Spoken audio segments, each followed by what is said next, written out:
Creative কম্পিউটারের পক্ষ থেকে শুভেচ্ছা। প্রিয় শিক্ষার্থী, আজ আমি আপনাদের অ্যাডোব ইলাস্ট্রেটরের গুরুত্বপূর্ণ কিছু টিপস এন্ড ট্রিক্স আপনাদের সাথে শেয়ার করব। তো চলুন শুরু করি।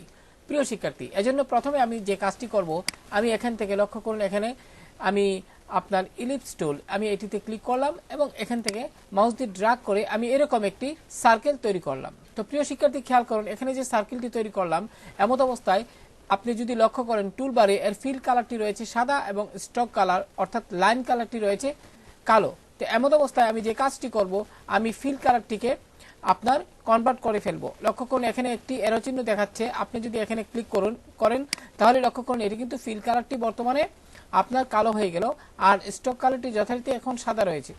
তো এমন অবস্থায় আমি স্ট্রোক কালারটি রাখবো না। তো এখানে ক্লিক করি।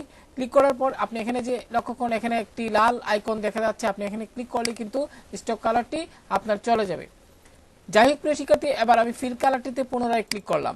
ক্লিক করার পর এখানে যে আমি একটি সার্কেল তৈরি করেছি, আমি এজন্য এটি সিলেক্ট করার জন্য আমি এখানে টুলবারে সিলেকশন টুলটিতে একবার ক্লিক করলাম। ক্লিক করার পর এটিকে একটু ঘুরিয়ে নিলাম। লক্ষ্য করুন, এখানে একটু ঘুরিয়ে নিলাম।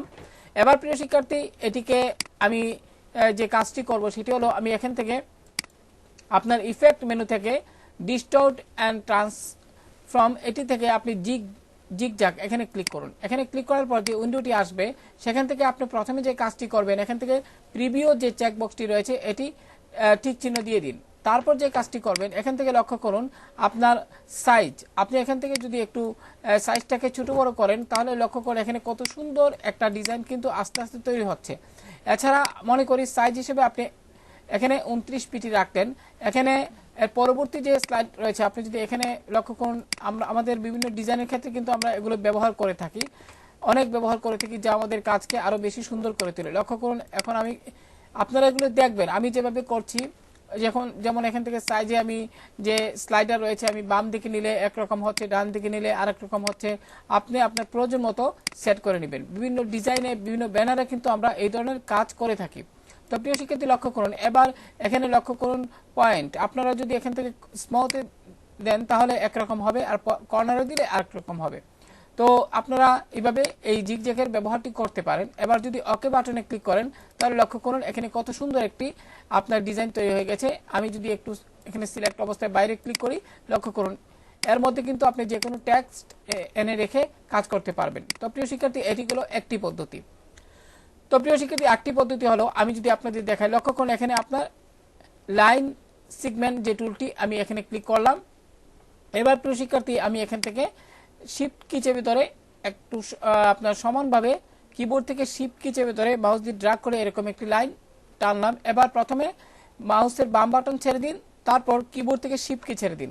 এবার লক্ষ্য করুন এখানে কিছু দেখা যাচ্ছে না। এমত অবস্থায় আপনি যে কাজটি করবেন, এখানে স্ট্রোক যে কালারটি রয়েছে, এখানে কিন্তু লক্ষ্য করুন এখানে স্ট্রোক কালারটি নেই। তো আপনি স্ট্রোক কালারের এই অংশে মাউস দিয়ে ডাবল ক্লিক করুন এবং যে কালার পিকার উইন্ডোটি আসলো সেখান থেকে ব্ল্যাক কালারটি সিলেক্ট করে লক্ষ্য করুন এখানে ব্ল্যাক কালারের একদম অ্যাকোরেট অর্থাৎ মূল যে ব্ল্যাক কালারটি সেটি পাওয়ার জন্য আপনি ছোট বক্সটিতে ক্লিক করুন। লক্ষ্য করুন এক্ষেত্রে ব্ল্যাক কালার যে 6টি কোড সেটি এখানে চলে আসলো। এবার ওকে বাটনে ক্লিক করুন। প্রিয় শিক্ষার্থী, এবার স্ট্রোকের পরিমাণ যদি এখান থেকে না হয় প্রিয় শিক্ষার্থী, তাহলে আপনি এই অংশে ক্লিক করুন, তারপর এখান থেকে ব্ল্যাক সিলেক্ট করে দিন। এবার লক্ষ্য করুন এখানে কিন্তু স্ট্রোক কালারটি চলে এসেছে এবং এখানেও কিন্তু দেখা যাচ্ছে। এবার যে কাজটি করবেন, স্ট্রোক থেকে আপনি একটু পয়েন্ট বাড়িয়ে দিবেন। লক্ষ্য করুন আমি এখানে একটু পয়েন্ট বাড়িয়ে দিলাম। এবার যে কাজটি করবেন সেটি হলো, পুনরায় আপনি ইফেক্ট মেনুতে যান।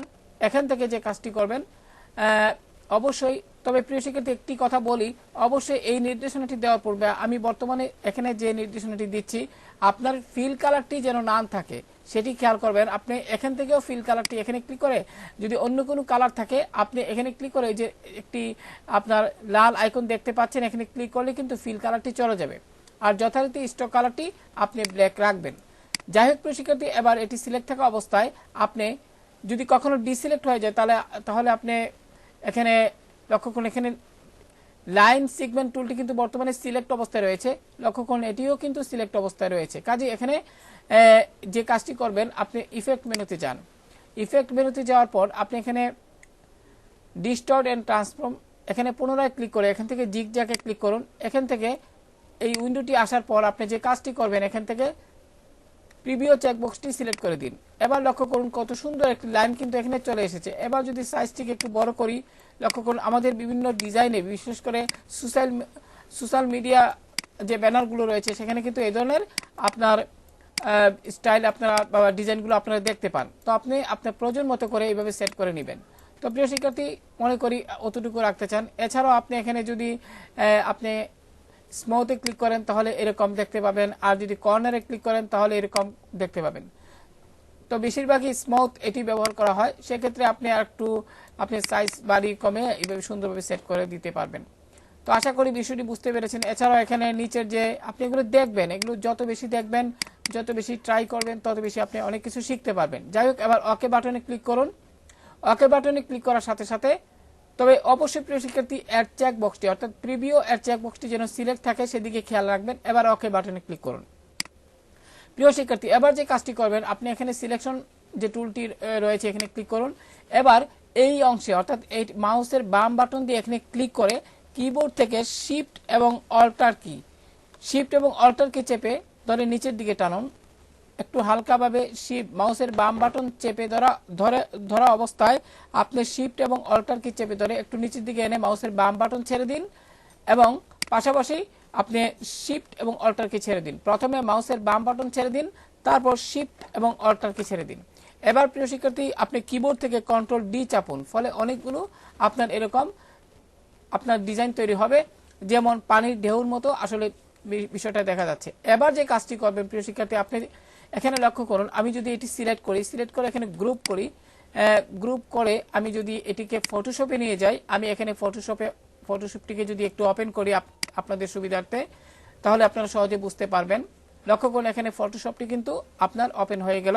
এমত অবস্থায় প্রিয় শিক্ষার্থী যে কাজটি করবেন, লক্ষ্য করুন আমি এখানে ফটোশপে একটি ক্যানভাস নেই, এখানে আমি 1200 বাই 1200 পিক্সেল একটি ক্যানভাস নিলাম। এবার মনে করি আপনি এখানে এটি ব্যবহার করতে চান, তাহলে কি করবেন? এজন্য ইলাস্ট্রেটরে থাকা এটি যেহেতু আমরা এখানে সিলেক্ট করে রাইট বাটন ক্লিক করে আমি যদিও এখানে গ্রুপ করা আছে, আপনি গ্রুপ থাকা অবস্থায় আপনি এখান থেকে এডিট মেনু থেকে কপি করে নেবেন।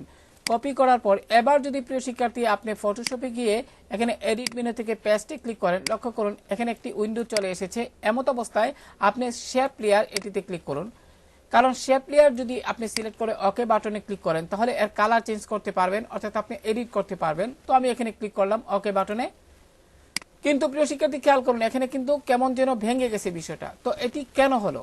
আমি কিন্তু প্র্যাকটিক্যাল ভাবে আপনাদের বিষয়টি দেখাচ্ছি, কাজে একটু ভালোভাবে মনোযোগ দিয়ে ভিডিওটা দেখবেন। তো এমন অবস্থায় যদি ভেঙে যায়, আমি এখানে কন্ট্রোল কি চেপে ধরে জেড বাটনটি চাপলাম, ফলে এটি চলে গেল। তো এবার পুনরায় একটু ইলাস্ট্রেটরে যাই, কারণ এটি ভেঙে যাওয়ার মূল কারণ হলো এটিকে এক্সপান্ড করে নিতে হবে। অর্থাৎ সিলেক্ট থাকা অবস্থায় অবজেক্ট মেনু থেকে আপনি এখানে লক্ষ্য করুন এক্সপান্ড অ্যাপিয়ারেন্স এখানে ক্লিক করুন। ক্লিক করার পর এখন কিন্তু আর এটি ভাঙবে না। এমত অবস্থায় প্রিয় শিক্ষার্থী আপনি সিলেক্ট করুন, সিলেক্ট করে আপনি কন্ট্রোল সি চাপেন অথবা এডিট মেনু থেকে কপি করে যদি এখন পুনরায় আপনি ফটোশপ উইন্ডোতে গিয়ে এটি এডিট মেনু থেকে পেস্টে ক্লিক করেন, লক্ষ্য করুন এবার শেপ লেয়ার পুনরায় এখানে এই উইন্ডোটি আসলে এবার ওকে বাটনে ক্লিক করুন, লক্ষ্য করুন এবারও কিন্তু ভেঙে গেছে। তো প্রিয় শিক্ষার্থী কেন এমনটি হচ্ছে এটি যদি আপনারা বুঝতে পারেন তাহলে কিন্তু সকল সমস্যার সমাধান হয়ে যায়। তো আমি পুনরায় কিবোর্ড থেকে কন্ট্রোল কি চেপে জেড বাটনটি চাপার সাথে সাথে কিন্তু এটি চলে যাবে। এর মূল কারণ হলো আমরা এখান থেকে অবজেক্ট মেনু থেকে এখান থেকে এক্সপান্ড এটি কিন্তু দেইনি, যার দরুন কিন্তু এই সমস্যা হলো। তাহলে আমরা কি শিখলাম? আমরা এটিকে গ্রুপ করার পর প্রথমে এক্সপান্ড অ্যাপিয়ারেন্স সিলেক্ট করব, তারপরে পুনরায় আবার অবজেক্ট মেনুতে গিয়ে এক্সপান্ডে ক্লিক করব। তো শিক্ষার্থী এবার যে উইন্ডোটি আসলো এখানে অ্যাড দুটি চেকবক্স সিলেক্ট থাকা অবস্থায় আপনি ওকে বাটনে ক্লিক করুন। প্রিয় শিক্ষার্থী এবার যে কাজটি করবেন, এবার যদি আপনি কন্ট্রোল সি অথবা এডিট মেনু থেকে কপিতে ক্লিক করে যদি আপনি ফটোশপের ওই ক্যানভাসে গিয়ে এডিট মেনু থেকে পেস্টে ক্লিক করেন, তাহলে এবার লক্ষ্য করুন শেপ লেয়ার এবার ওকে বাটনে ক্লিক করার সাথে সাথে কত সুন্দরভাবে এটি চলে আসলো। এবার আপনি মুভ টুলে ক্লিক করে কিবোর্ড থেকে কন্ট্রোল টি বাটনটি চাপলে এটি সিলেক্ট হবে। এবার লক্ষ্য করুন এখানে আমি মাউস পয়েন্টার নিচ্ছি কর্নারে এবং কিবোর্ড থেকে শিফট এবং অল্টার কি চেপে ধরে আমি সুন্দরভাবে এটি ছোট করে নিলাম। ছোট করে নিয়ে আমি ঠিক চিহ্নে ক্লিক করলাম এবং আমি আমার ডিজাইনের যে কোনো জায়গায় কিন্তু এটি ব্যবহার করতে পারি। তো তো প্রিয় শিক্ষার্থী, আশা করি আজকের এই টিউটোরিয়ালটি আপনাদের খুবই ভালো লেগেছে এবং যারা বিভিন্ন ডিজাইনের কাজ করেন তাদের ক্ষেত্রে এটি খুবই সহায়ক হবে। তো ভালো থাকুন সবাই, আল্লাহ হাফেজ।